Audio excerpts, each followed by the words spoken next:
Assalamualaikum warahmatullahi wabarakatuh. Perkenalkan, nama saya Salsabila Adhade Firda dari kelas MBS 21 FHP dengan NIM 2110101056.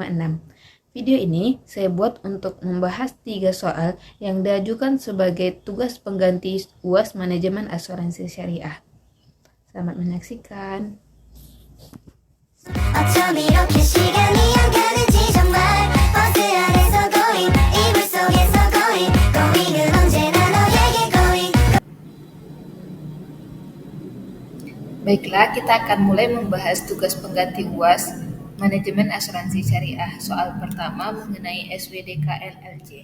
Nah, apa sih SWDK-LLJ?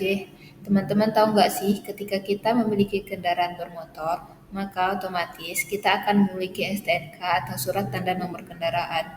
Nah, fungsi STNK ini sendiri untuk membayarkan pajak kendaraan bermotor yang kita miliki. Nah, ketika kita membayarkan pajak kendaraan bermotor yang kita miliki, maka secara tidak langsung kita akan membayar SWDK-LLJ atau sumbangan wajib dana kecelakaan lalu lintas jalan. Nah, apa sih SWDK-LLJ itu? SWDK-LLJ merupakan dana yang harus disetor oleh pemilik kendaraan bermotor untuk memberikan perlindungan kepada korban kecelakaan lalu lintas. SWDK-LLJ ini merupakan bentuk asuransi kecelakaan yang wajib dibayarkan oleh setiap pemilik kendaraan bermotor di Indonesia. Asuransi ini dikelola oleh PT Jasara Harja yang merupakan salah satu badan usaha milik negara. SWDK-LLJ memberikan perlindungan kepada korban kecelakaan lalu lintas, baik korban yang meninggal dunia, cacat tetap, maupun luka-luka. Santunan yang diberikan oleh SWDK-LLJ disesuaikan dengan tingkat keparahan cedera yang dialami oleh korban. SWDK-LLJ adalah bentuk perlindungan dasar bagi korban kecelakaan lalu lintas yang bersifat wajib dan universal, sehingga tidak ada perbedaan perlakuan terhadap korban kecelakaan, baik korban yang memiliki asuransi kendaraan bermotor maupun yang tidak memiliki asuransi. Nah, apa aja sih manfaat yang kita dapatkan dari SWDK-LLJ ini? Yang pertama, memberikan perlindungan kepada korban kecelakaan lalu lintas, baik yang meninggal dunia, cacat tetap, ataupun luka-luka. Yang kedua, membantu meringankan beban korban kecelakaan dan keluarganya. Yang ketiga, mempercepat pemulihan korban kecelakaan. Dan yang terakhir, meningkatkan rasa aman dan nyaman dalam berkendaraan. Nah, yang terakhir, bagaimana sih cara klaim SWDK-LLJ ini? Nah, yang pertama, kita perlu surat keterangan kematian dari rumah sakit atau puskesmas untuk korban yang meninggal dunia, atau surat keterangan cacat tetap dari rumah sakit atau puskesmas untuk korban yang cacat. Yang ketiga, surat keterangan luka-luka dari rumah sakit atau puskesmas untuk korban yang luka-luka. Nah, selanjutnya yang kita butuhkan itu KTP korban atau ahli waris. Yang selanjutnya ada STNK kendaraan yang terlibat kecelakaan, dan yang terakhir bukti pembayaran pajak STNK. Nah, untuk lebih memahami, mari tonton video berikut ini. Tahukah kamu apa itu SWDK-LLJ? Saat kita membayar pajak kendaraan, kita juga melunasi SWDK-LLJ atau sumbangan wajib dana kecelakaan lalu lintas jalan. Tahu nggak sih manfaat dari SWDK-LLJ? Nah, ternyata ada banyak manfaatnya. Dengan membayar SWDK-LLJ, otomatis pemilik kendaraan telah mengalihkan resiko kerugian yang ditimbulkan kepada pihak ketiga ke Jasara Harja. Misalnya, mobil menabrak kendaraan lain, pejalan kaki, pengguna sepeda, dan penyeberang jalan, maka korban tersebut akan disantuni oleh Jasara Harja. Selain itu, dengan membayar SWDK-LLJ, kita juga turut membantu meringankan beban biaya korban kecelakaan. Besarnya tarif SWDK-LLJ tergantung dari tipe kendaraan. Sebagai contoh, untuk motor berkapasitas mesin 50 cc sampai dengan 250 cc akan dikenai tarif sebesar Rp35.000. Sedangkan untuk jenis sedan, jeep, dan lain-lain sebesar Rp143.000 per tahun. Besarnya santunan yang dibayar Jasara Harja berdasar pada Peraturan Menteri Keuangan RI, yaitu meninggal dunia sebesar Rp50 juta, cacat maksimal sebesar Rp50 juta, biaya rawatan maksimal sebesar Rp20 juta. Bantuan biaya penguburan untuk korban yang tidak memiliki ahli waris sebesar Rp4 juta diberikan kepada pihak yang melaksanakan penguburan. Selain itu, manfaat tambahan lainnya adalah biaya ambulans untuk membawa korban dari TKP ke rumah sakit atau UGD terdekat sebesar Rp500.000. Biaya P3K sebesar Rp1 juta. Bila melihat dan berdekatan dengan lokasi laka lantas, mari segera beri pertolongan dan bawa korban ke fasilitas kesehatan terdekat. Langkah mudah mendapatkan santunan Jasara Harja.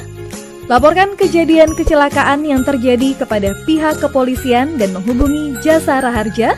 Dan selanjutnya, pihak Jasara Harja yang akan bekerja dengan menjamin biaya perawatan korban luka-luka di rumah sakit atau mendatangi rumah keluarga korban meninggal dunia untuk memproses pembayaran santunannya. Jika membutuhkan informasi tambahan, silahkan menghubungi SMS Center Jasara Harja 0812 10 500 500, call center Jasara Harja 15020, dan media sosial Jasara Harja, Facebook @PT Jasara Harja, Twitter @PT_Jasara Harja, Instagram @PT_Jasara Harja. Baiklah teman-teman, kita akan bahas soal kedua. Nah, soalnya itu adalah membuat video presentasi yang menjelaskan tentang cara penghitungan besaran kontribusi atau premi asuransi perjalanan haji dengan asumsi sebagai berikut. Nah, asumsi yang diberikan itu adalah nama produknya, yaitu produk asuransi perjalanan haji tahun 2023. Yang kedua, manfaat produknya, yaitu peserta asuransi yang pada saat melakukan perjalanan haji selama 40 hari, apabila meninggal dunia, maka ahli warisnya akan mendapatkan santunan sebesar 1 kali ongkos naik haji atau NH. Nah, yang selanjutnya, asumsi yang kita ketahui yaitu ongkos naik haji tahun 2023 itu sebesar 40 juta. Nah, asumsi-asumsi yang dipergunakan untuk menghitung kontribusinya adalah yang pertama, jumlah jamaah haji tahun 2023 itu sebanyak 200.000 orang. Jumlah jamaah haji yang meninggal itu sebanyak 100 orang, dan manfaat asuransi bagi jamaah haji yang meninggal itu yang diberikan kepada ahli warisnya sebesar Rp40 juta. Maka di sini pertanyaannya, cara menghitung besaran kontribusi atau premi asuransi perjalanan haji. Nah, kita mulai jawab. Nah, untuk menghitung biaya yang harus dipersiapkan itu, kita harus menghitung dulu berapa prediksi jumlah jamaah haji yang meninggal dikali dengan besar satu kali ongkos naik haji 2023. Maka kita dapat di sini angkanya 100 orang jumlah jamaah haji yang meninggal dikali dengan besaran 1 kali ONH-nya sebesar 40 juta. Maka didapatkan biaya yang harus dipersiapkan itu sebesar 4 miliar. Nah, setelah itu kita mengetahui bahwa jumlah jamaah haji yang berangkat itu sebesar 200.000 orang. Maka dapat kita simpulkan premi dasar asuransi yang harus dibayarkan setiap jamaah hajinya yaitu 4 miliar dibagi dengan jumlah jamaah haji sebesar 200.000 orang, maka diketahuilah 20.000. Jadi biaya yang premi yang harus dipersiapkan untuk setiap jamaah haji yaitu 20.000 per jamaahnya.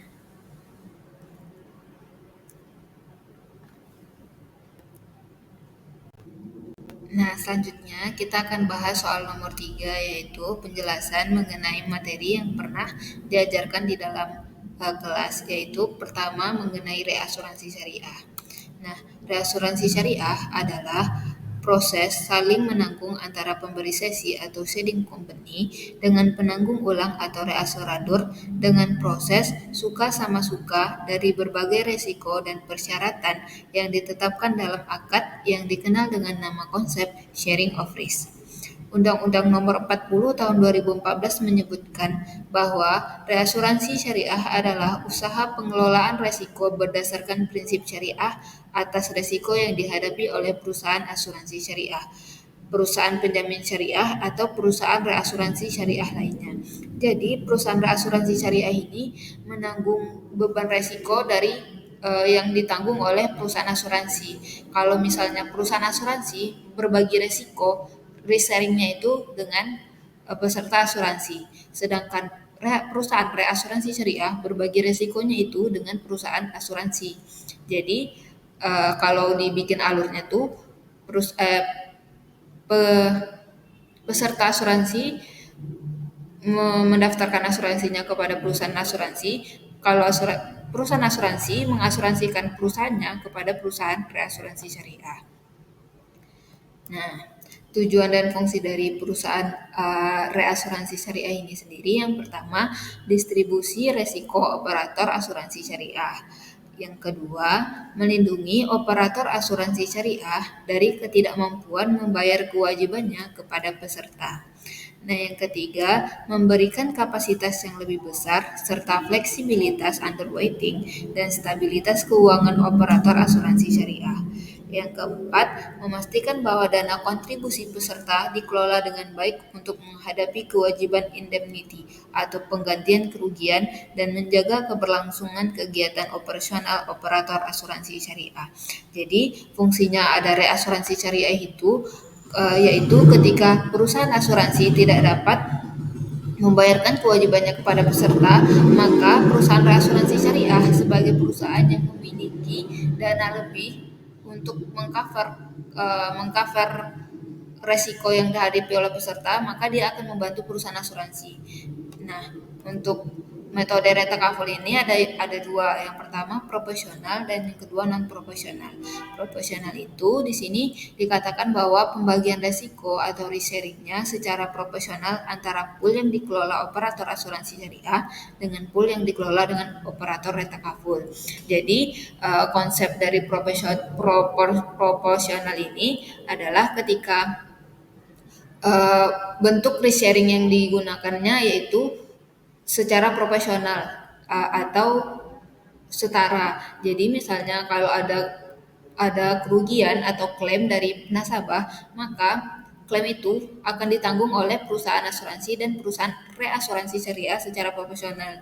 Bisa aja 50-50%. Jadi nanti klaimnya itu dibayar 50% oleh reasuransi syariah ditanggung dan 50%-nya lagi ditanggung oleh perusahaan asuransi. Yang kedua tuh metode non profesional, yaitu bekerja berdasarkan besarnya kerugian. Jadi kalau non profesional ini perusahaan reasuransi risk sharing-nya itu tidak secara profesional. Jadi kalau misalnya ada klaim dari nasabah, maka perusahaan reasuransi hanya menanggung sebesar kerugian yang disepakati. Jadi dia nggak 50-50, bisa aja nanti perusahaan asuransinya mengcover 70% kerugian yang diklaim oleh nasabah dan perusahaan reasuransi mengcover 30%-nya. Nah, yang selanjutnya kita bahas mengenai tipe-tipe dari perusahaan reasuransi syariah atau retakaful. Nah, untuk tipe-tipe retakaful ini terbagi kepada dua. Yang pertama itu ada fakultatif, yang kedua ada treaty. Nah, fakultatif itu apa? Fakultatif adalah kontrak retakaful yang akadnya dilakukan per risiko dan sifatnya tidak wajib bagi kedua belah pihak. Jadi, fakultatif ini sifatnya nggak wajib dan tidak wajib oleh perusahaan asuransi mengasuransikan kembali itunya kepada perusahaan asuransi syariah. Jadi perusahaan asuransi ini hanya mengasuransikan beberapa saja, tidak semua. Sedangkan treaty, perusahaan asuransi syariah ini wajib mengasuransikan kembali mengasuransikan kembali perusahaannya kepada perusahaan asuransi syariah. Jadi kalau misalnya ada peserta dari perusahaan asuransi, maka peserta tersebut nanti perusahaan asuransi mendaftarkan juga itu kepada perusahaan asuransi syariah dan itu sifatnya wajib karena dia memakai tipe treaty. Kalau dia memakai fakultatif, dia boleh mendaftarkan sesuatu yang menurut dia nggak bisa di covernya dengan dana dia. Jadi dia mengasuransikan kembali ke perusahaan asuransi. Kalau treaty semuanya wajib. Nah, dari metode dan tipe-tipe tadi kita dapatkan bentuk-bentuk retakaful itu terbagi pada 4. Ada yang proporsional fakultatif, ada proporsional treaty, ada yang non proporsional fakultatif, dan ada non proporsional treaty. Selanjutnya, aliran dananya kemana aja sih? Jadi kalau di perusahaan asuransi syariah, jadi ketika kontribusi yang dibayar oleh peserta di perusahaan asuransi kan dibagi kepada dua, untuk kontribusi tabaruk dan ujroh takaful. Nah, kontribusi tabaruk ini nanti dibagi kepada dua, yaitu kontribusi tabaruk takaful dan keduanya kontribusi tabaruk di perusahaan asuransi atau takaful. Begitu pula dengan ujrah takafulnya atau upah takafulnya. Upah takafulnya nanti dibagi kepada dua pos. Nah, pos pertama itu untuk upah perusahaan asuransinya, yang kedua itu untuk upah perusahaan reasuransinya atau ujrah retakafulnya. Nah, struktur kontribusi retakaful tuh kayak mana sih? Nah, salah satu ciri utama dari retakaful adalah dengan menggunakan akad wakalah bil ujrah, yaitu adanya pemecahan kontribusi menjadi dua komponen utama. Yang pertama itu tabaruk. Nah, tabaruk account atau biaya underwriting atau underwriting cost yang pada intinya meliputi klaim, cadangan-cadangan, dan data kaful kontribusi. Yang kedua itu ada operator account atau biaya non-underwriting atau non-underwriting cost yang meliputi biaya akuisisi seperti brokerage, agent commission, dan sebagainya, biaya operasional dan administrasi, ujrah untuk operator data kaful, dan wakalah fee bagi operator asuransi syariah. Nah, selanjutnya kita bahas metode alokasi surplus. Kalau terjadi surplus, apa sih yang dilakukan oleh perusahaan asuransi? Nah, pertama bisa aja satu, memberikan surplus secara penuh kepada peserta tanpa memperhatikan apakah si peserta tersebut sudah atau belum melakukan klaim. Yang kedua, hanya memberikan surplus kepada peserta yang belum menerima klaim ganti rugi. Yang ketiga, memberikan surplus operasional kepada peserta dengan mempertimbangkan besarnya klaim yang telah dibayarkan. Yang keempat, surplus dibagi antara peserta pool dan operator. Yang kelima, membagi surplus operasional dengan metode lain. Nah, kalau terjadi defisit, kayak mana sih cara menanggulanginya? Maka ada 4 metode yang bisa digunakan oleh perusahaan asuransi syariah. Yang pertama, untuk menutupi defisit bisa aja dengan diambil dari dana cadangan apabila masih ada. Kalau tidak ada, maka bisa dengan meminjam kepada pihak ketiga dan akan dibayarkan kembali ketika terjadi surplus di masa yang akan datang. Nah, yang ketiga, metode yang bisa digunakan itu ditanggungkan kepada peserta secara proporsional. Jadi kalau misalnya defisit, maka peserta ikut menanggung defisit itu. Tuh metode yang terakhir itu meningkatkan premi asuransi di masa yang akan datang. Jadi bisa juga dengan kalau misalnya terjadi defisit, premi di masa yang akan datang tuh dinaikkan untuk menutupi defisit yang terjadi. Nah, sejauh ini di per Juli 2020 ada 3 perusahaan reasuransi yang ada di Indonesia. Yang pertama itu PT Reasuransi Nasional Indonesia, bentuknya itu unit syariah. Yang kedua PT Maskapai Reasuransi Indonesia Tbk, bentuknya juga unit syariah. Dan yang terakhir PT Reasuransi Syariah Indonesia atau Reindo Syariah Full Fledged. Selanjutnya yaitu asuransi mikro syariah. Mikro insurance atau perusahaan mikroasuransi adalah perlindungan bagi keluarga masyarakat miskin atas risiko keuangan yang menimpa mereka seperti kematian, kecelakaan, sakit, kehilangan aset, dan hari tua. Nah, untuk asuransi mikro syariahnya itu disebut dengan mikro takaful. Jadi, fungsi dari mikro asuransi ini untuk melindungi masyarakat miskin, karena masyarakat miskin ini mengira bahwa asuransi itu hanya untuk kalangan atas, sedangkan sebenarnya yang perlu dilindungi itu kan selain masyarakat atas, yang paling penting itu kan melindungi masyarakat miskin dari resiko yang akan ditanggungnya kan, seperti kayak kecelakaan, kematian, sakit, kehilangan aset. Sebenarnya kan yang paling susah itu sebenarnya di masyarakat miskinnya. Maka mikroasuransi ini fungsinya itu melindungi keluarga masyarakat miskin dari resiko keuangan tersebut. Nah, fungsi dari mikroasuransi ini yaitu perlindungan finansial. Fungsi utama syariahnya adalah memberikan perlindungan finansial kepada masyarakat yang rentan, terutama mereka yang memiliki tingkat ekonomi rendah. Yang kedua, sebagai pemberdayaan ekonomi. Asuransi mikrosyariah dapat berperan dalam membantu masyarakat untuk melindungi dan mengelola risiko finansial mereka, sehingga mereka dapat lebih percaya diri dalam menjalankan aktivitas ekonomi mereka. Yang ketiga, prinsip keadilan dan kesetaraan. Asuransi mikrosyariah berusaha untuk menetapkan prinsip keadilan dan kesetaraan dalam pembagian risiko dan keuntungan antara pemegang polis dan perusahaan asuransi.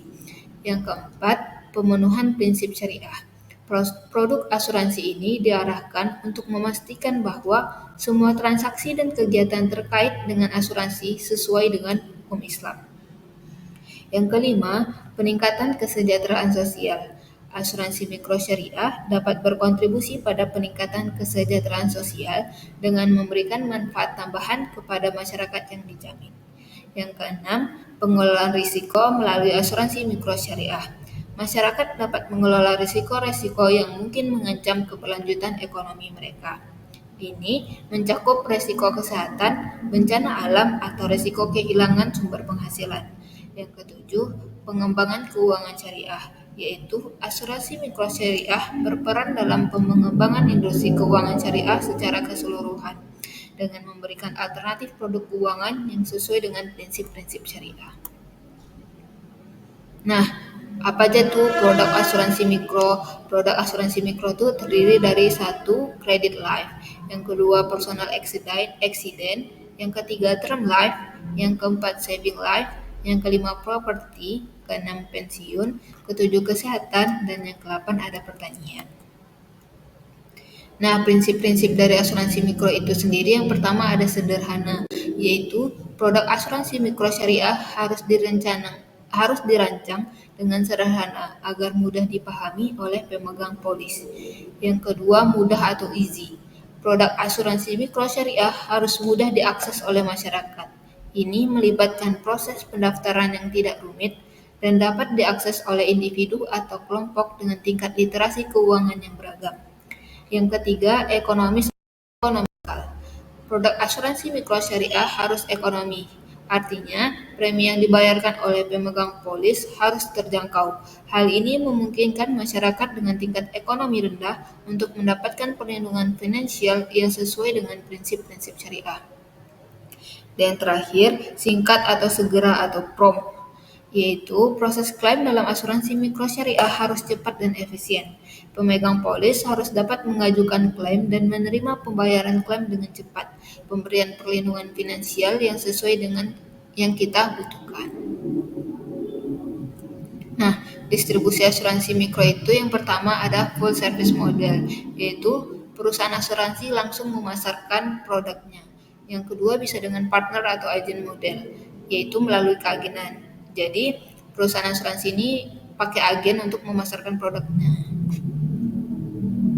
Contoh mekanisme klaim di salah satu perusahaan asuransi mikro, yaitu contohnya melaporkan kejadian klaim dalam waktu selambat-lambatnya 7x24 jam kepada tubuh atau melalui ASKI secara tertulis atau secara lisan yang diikuti dengan pemberitahuan secara tertulis.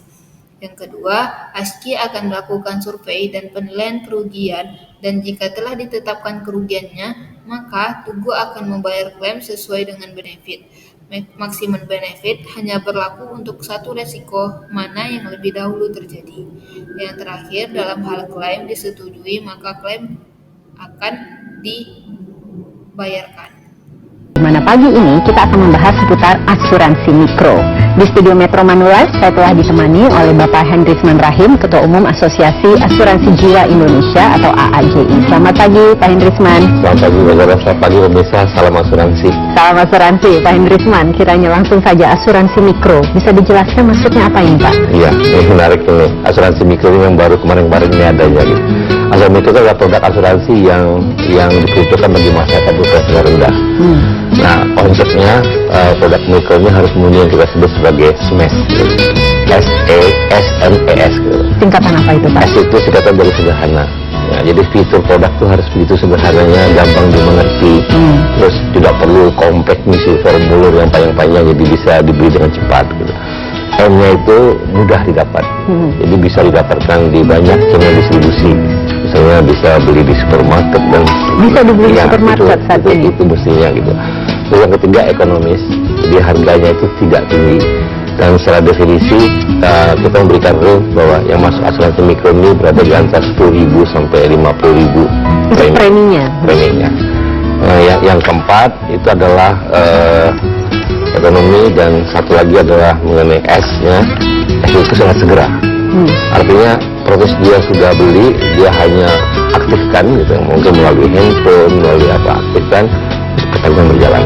Oke, karena ini kan asuransi mikro pasti diperuntukkan untuk berpenghasilan rendah. Ini juga termasuk pegawai barangkali pekerja non formal begitu ya? Betul, iya, Risman, ya. iya. Sama seluruh masyarakat Indonesia yang punya penghasilan rendah yang beli sasarannya gitu. Oke, namun sasarannya Ya. adalah mereka ya. Nah, premi yang dibayarkan tadi kan sekitar 5 sampai 10.000 sampai 50.000.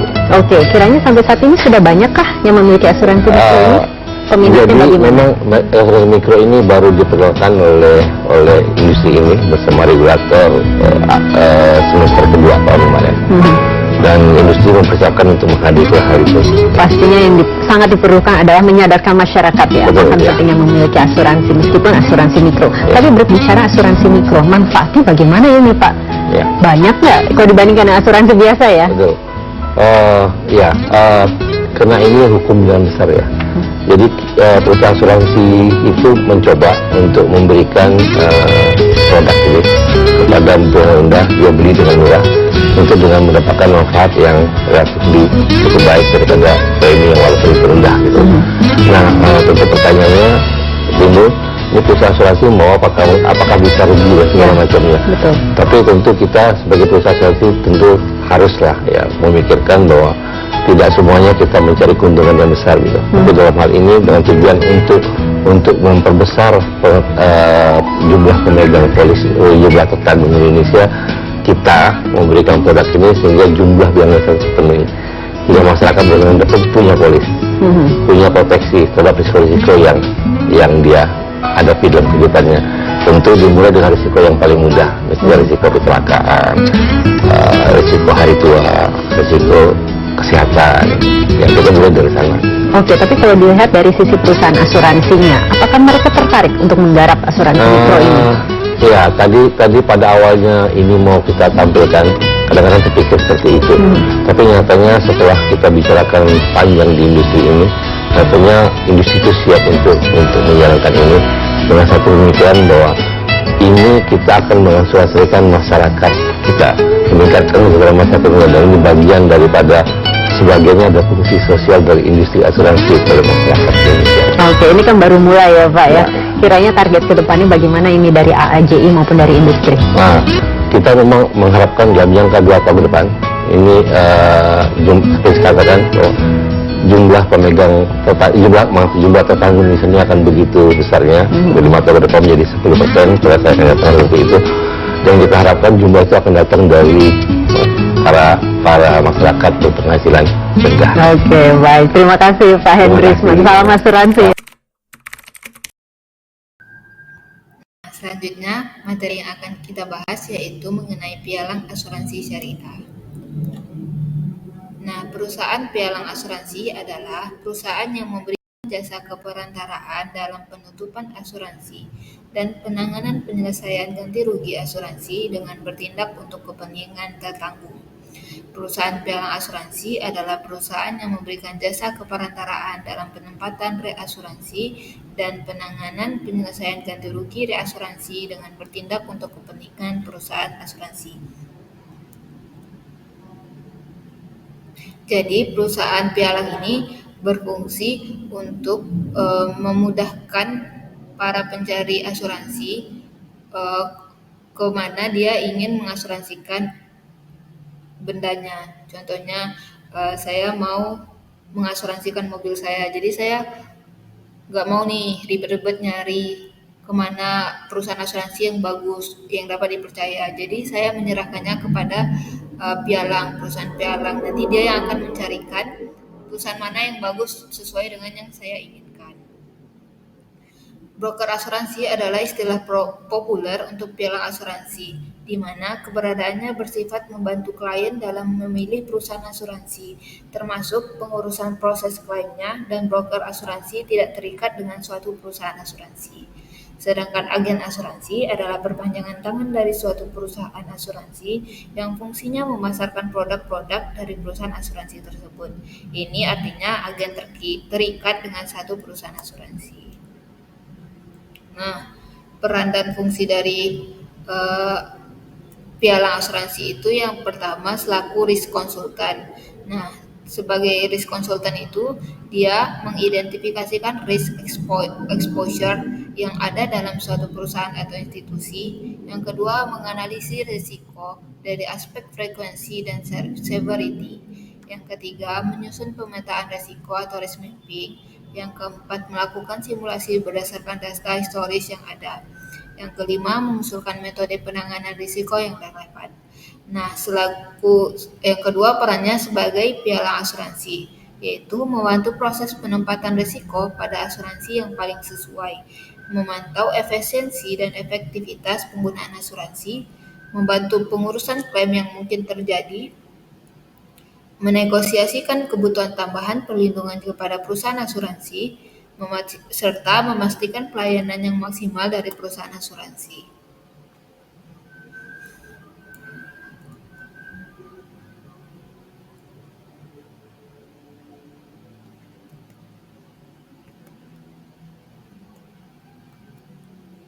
Nah, selanjutnya ada pendapatan. Dari mana sih pialang asuransi ini dapat uang atau gaji gitu. Pialang itu mengerjakan beberapa pekerjaan perusahaan asuransi. Contohnya memasarkan produk dan jasa perusahaan asuransi kepada masyarakat luas. Yang kedua, menjelaskan kondisi polis kepada calon tertanggung. Yang ketiga, mengumpulkan data resiko yang dimiliki oleh calon tertanggung. Yang keempat, melaksanakan survei ke lokasi resiko. Dan yang terakhir, menyalurkan kepada perusahaan asuransi sesuai dengan kebutuhan dan prosedur yang ada. Sehingga, perusahaan asuransi tidak perlu mengeluarkan biaya akuisisi dalam menempatkan bisnis dan tidak memiliki risiko kehilangan biaya bila mereka menolak menerima penutupan atas suatu risiko, karena biaya ini diinvestasikan oleh ke pialang. Atas dasar itu, bila perusahaan asuransi menerima bisnis penutupan asuransi dari pialang, maka sepantasnya mereka memberikan apresiasi kepada pialang berupa fee yang sesuai dengan investasi yang telah dikeluarkan oleh pialang. Jadi, pialang ini dapat upahnya dari fee yang dikerjakan, dari fee atas pekerjaan yang telah mereka lakukan dari perusahaan asuransi. Nah, badan hukum pialang asuransi dan syarat lainnya. Pialang asuransi ini harus dibentuk dalam badan hukum dan harus memiliki izin dari Otoritas Jasa Keuangan atau OJK dengan persyaratan cukup ketat dan diatur secara jelas dalam Undang-Undang Nomor 40 Tahun 2014, Peraturan Pemerintah Nomor 73 Tahun 92, dan Keputusan Menteri Keuangan Nomor 226/KMK .01719993. Yang kedua, syaratnya ada permodalan minimum yaitu 2,5 miliar. Yang ketiga, rekomendasi permodalannya itu 3,5 miliar. Ini sebagai antisipasi tahun. Nah, yang terakhir harus memiliki tenaga ahli asuransi.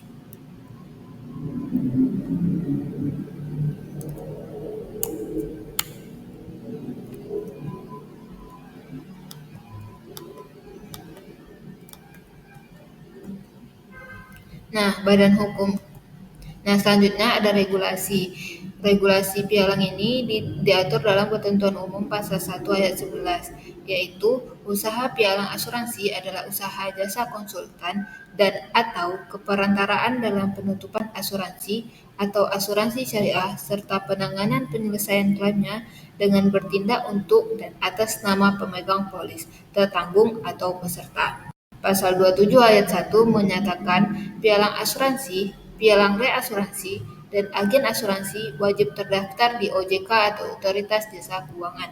Pasal 29 ayat 1 menyebutkan bahwa premi atau kontribusi dapat dibayarkan langsung oleh pemegang polis atau peserta kepada perusahaan asuransi atau perusahaan asuransi syariah, atau dibayarkan melalui perusahaan pialang asuransi.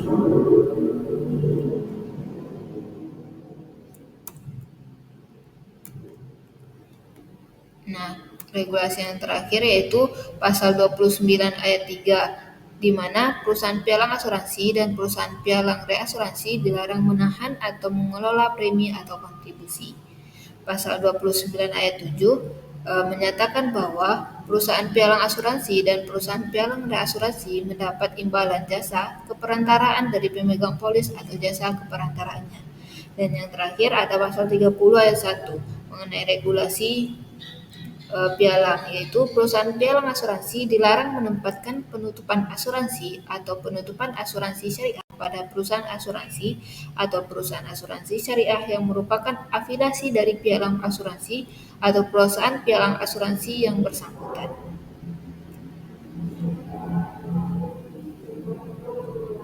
Perlu waktu yang tidak sedikit untuk membeli sebuah aset. Setiap aset terpapar risiko yang dapat menghancurkannya dalam waktu yang sekejap. Berarti kita harus memiliki solusi. Solusinya memiliki asuransi. Tapi kenyataannya memilih asuransi yang tepat tidaklah mudah. Produk dan perusahaan asuransi yang sangat beragam dengan bahasa yang sulit dimengerti. Bahkan proses klaim asuransi ada kalanya juga tidak mudah, sehingga perlu adanya solusi tambahan. Perkenalkan, AMS Insurance Broker.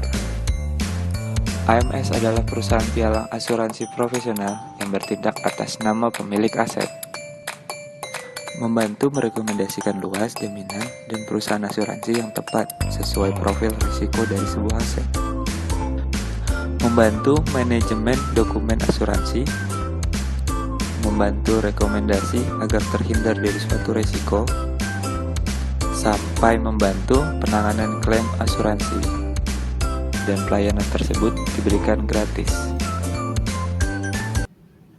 Selanjutnya kita akan bahas mengenai DPS atau Dewan Pengawas Syariah dan DSN MUI atau Dewan Syariah Nasional Majelis Ulama Indonesia.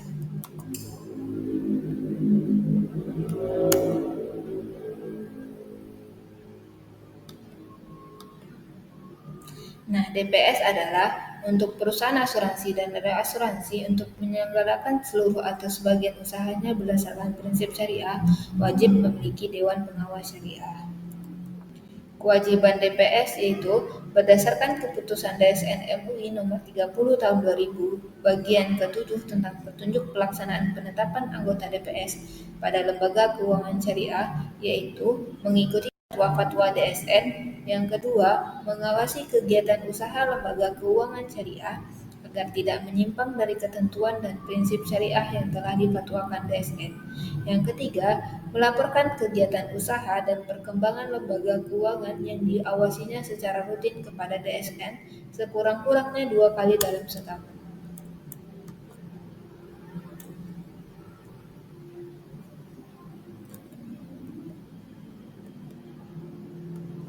Nah, tata kelola dari DPS itu adalah DPS wajib melaksanakan tugas pengawasan dan pemberian nasihat serta saran kepada direksi agar kegiatan perusahaan asuransi atau reasuransi sesuai dengan prinsip syariah.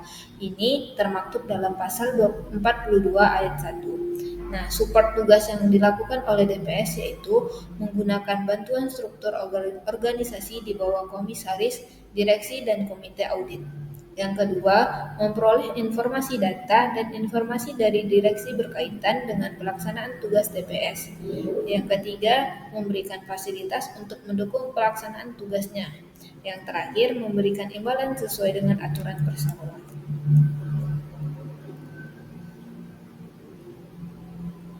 Nah, selanjutnya kita akan bahas mengenai apa itu DSN atau Dewan Syariah Majelis Ulama Indonesia.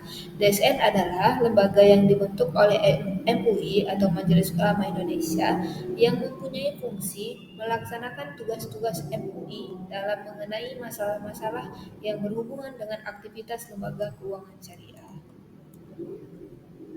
Salah satu tugas pokok DSN adalah mengkaji, menggali, dan merumuskan nilai dan prinsip-prinsip hukum Islam syariah dalam bentuk fatwa untuk dijadikan pedoman dalam kegiatan transaksi di lembaga keuangan syariah.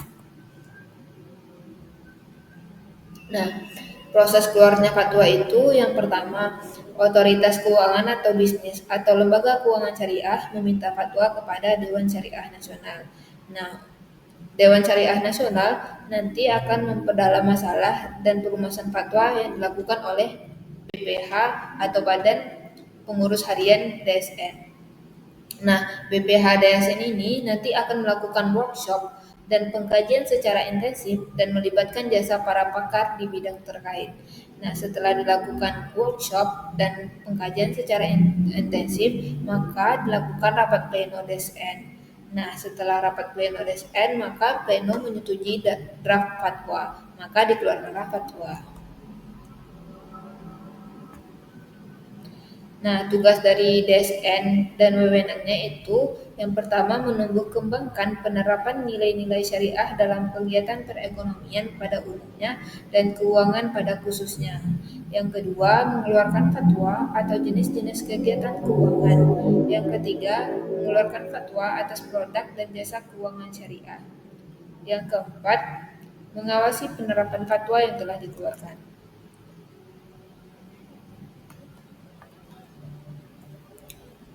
Nah, wewenang secara terperincinya, DSN ini punya wewenangnya yaitu mengeluarkan fatwa yang mengikat Dewan Pengawas Syariah di masing-masing lembaga keuangan syariah dan menjadi dasar tindakan hukum pihak terkait. Yang kedua, mengeluarkan fatwa yang menjadi landasan bagi ketentuan atau peraturan yang dikeluarkan oleh instansi yang berwenang, seperti Departemen Keuangan dan Bank Indonesia. Yang ketiga, memberikan rekomendasi dan atau mencabut rekomendasi nama-nama yang akan duduk sebagai DPS pada satu lembaga keuangan syariah. Yang keempat, mengundang para ahli untuk menjelaskan suatu masalah yang diperlukan dalam pembahasan ekonomi syariah, termasuk otoritas moneter atau lembaga keuangan dalam luar negeri. Yang kelima, memberikan peringatan kepada lembaga keuangan syariah untuk menghentikan penyimpangan dari fatwa yang telah dikeluarkan oleh DSN. Yang terakhir, mengusulkan kepada instansi yang berwenang untuk mengambil tindakan apabila peringatan tidak diindahkan. Nah, sampai saat ini sudah banyak fatwa-fatwa yang telah dikeluarkan oleh DSN MUI, baik yang berkaitan dengan keuangan syariah, asuransi, pegadaian dan pensiun syariah, produk perbankan dan juga pasar modal. Nah, DPS maupun DSN berperan penting dalam memastikan bahwa asuransi syariah beroperasi sesuai dengan prinsip-prinsip syariah Islam dan mematuhi hukum Islam.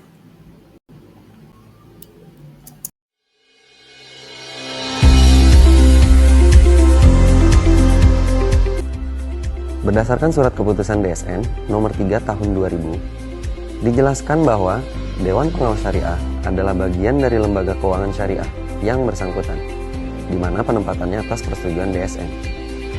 Fungsi DPS yang pertama, melakukan pengawasan secara periodik pada LKS yang berada di bawah pengawasannya. Kedua, berkewajiban mengajukan usul-usul pengembangan LKS kepada pimpinan lembaga yang bersangkutan dan kepada DSN. Yang ketiga, melaporkan perkembangan produk dan operasional LKS yang diawasinya kepada DSN sekurang-kurangnya 2 kali dalam 1 tahun anggaran. Terakhir, merumuskan permasalahan-permasalahan yang memerlukan pembahasan DSN. Dewan Pengawas Syariah diangkat dan diberhentikan di Lembaga Keuangan Syariah melalui Rapat Umum Pemegang Saham atau RUPS setelah mendapatkan rekomendasi dari DSN. Jumlah anggota DPS dalam perusahaan asuransi syariah sekurang-kurangnya 1 orang. Jadi, dengan adanya DPS, kita tidak perlu khawatir atas kesyariahan pada operasional dan teknis dalam asuransi syariah, karena ada pihak yang mengawasinya.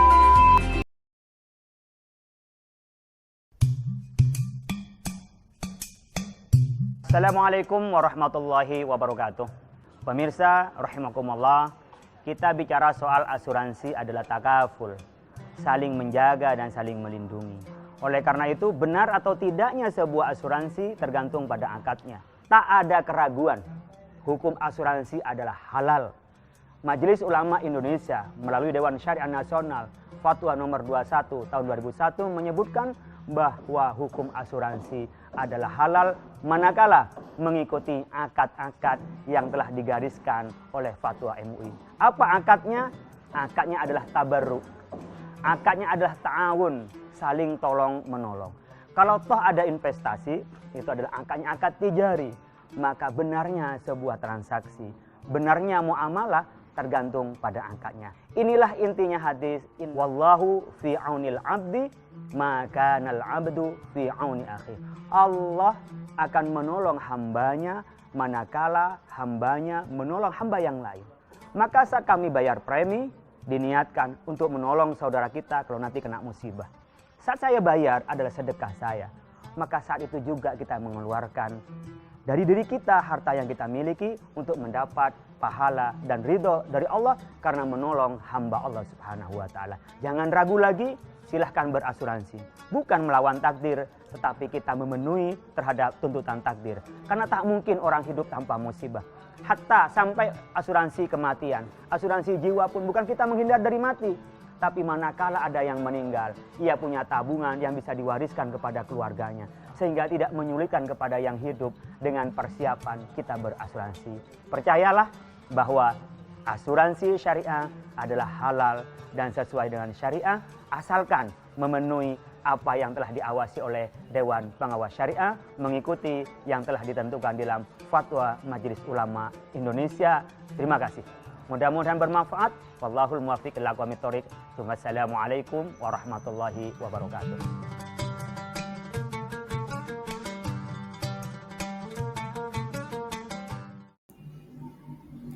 Nah, sekarang kita masuk ke materi yang terakhir, yaitu peran OJK terhadap industri asuransi syariah.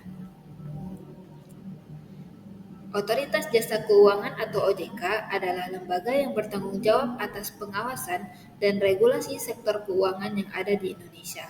Peran OJK terhadap industri asuransi syariah mencakup beberapa aspek untuk memastikan bahwa sektor ini beroperasi sesuai dengan prinsip-prinsip syariah dan standar keuangan yang telah ditetapkan. Nah, peran OJK yang pertama itu ada regulasi dan standarisasi. OJK berperan dalam merumuskan dan menetapkan regulasi serta standar operasional untuk industri asuransi syariah.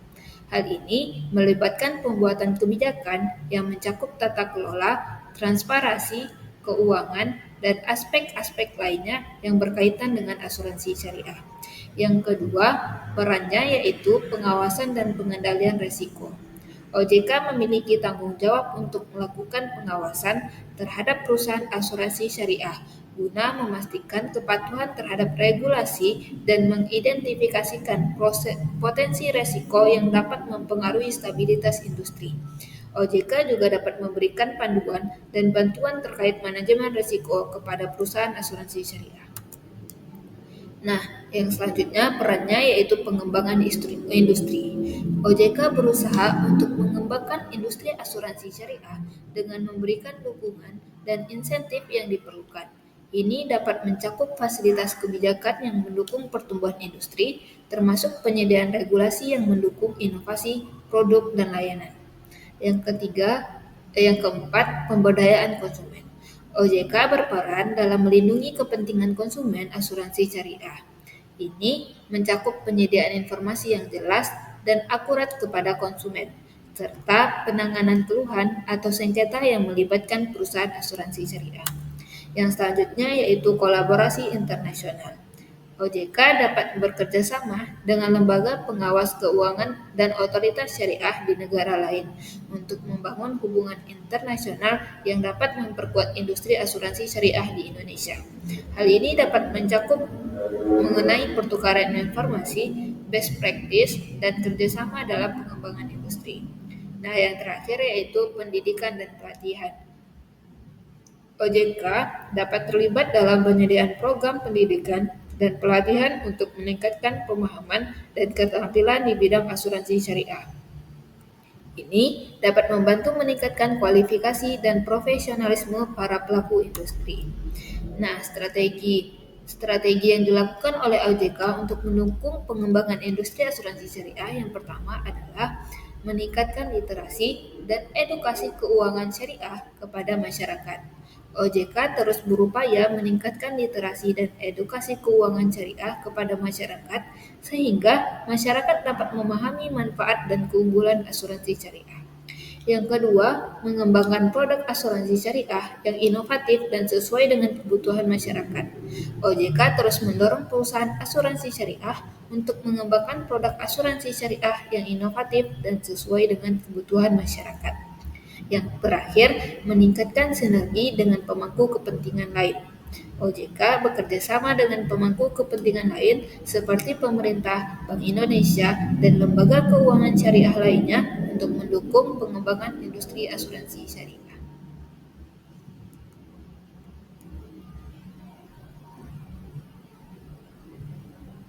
Nah, sekian yang dapat saya sampaikan. Lebih dan kurangnya saya mohon maaf. Billahi taufik wal hidayah. Assalamualaikum warahmatullahi wabarakatuh. Wallahu a'lam bishawab.